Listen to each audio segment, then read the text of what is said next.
एक और अहम खबर देंगे आपको। इलेक्शन कमीशन ने इस्लामाबाद के लिए बल्दियाती इंतखाबात का शेड्यूल जारी कर दिया। इस्लामाबाद में बल्दियाती इंतखाबात के लिए पोलिंग 24 दिसंबर को होगी। इलेक्शन कमीशन ने इस्लामाबाद में तकर्रुर और तबादलों पर भी पाबंदी आयद कर दी है। कागजात नामजदगी 7 से 11 नवंबर तक जमा कराए जा सकते हैं। इलेक्शन कमीशन उम्मीदवारों की हतमी फहरिस्त 29 नवंबर को जारी करेगा। मजीद तफसीलात जान लेते हैं। मोहसिन एजाज हमारे साथ मौजूद है। मोहसिन, आगाह कीजिएगा।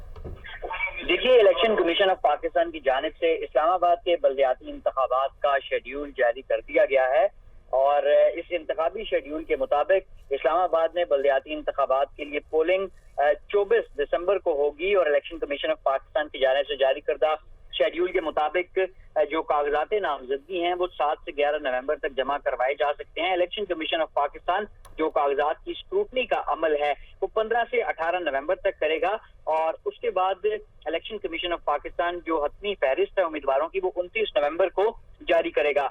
इलेक्शन कमीशन ऑफ पाकिस्तान की जानिब से ये शेड्यूल जारी करने के साथ ही इस्लामाबाद में किसी भी किस्म की जो तरक्याती स्कीमें हैं उनके ऐलान पर भी पाबंदी आयद कर दी गई है और इसके साथ साथ जो हर किस्म के तकर्रुर और तबादले हैं इस्लामाबाद शहर में उन पर भी इलेक्शन कमीशन ऑफ पाकिस्तान की जानिब से पाबंदी आयद कर दी गई है। इलेक्शन कमीशन की जानिब से ये हिदायत की गई है कि जो इलेक्शन कैंपेन है वो भी इंतखाबी ज़ाब्ता अखलाक के मुताबिक की जाए और 24 दिसंबर इतवार के रोज ये पोलिंग का जो अमल है वो सुबह 8 बजे से लेकर शाम 5 बजे तक जारी रहेगा। जी, बहुत शुक्रिया मोहसिन, आपने अपडेट किया।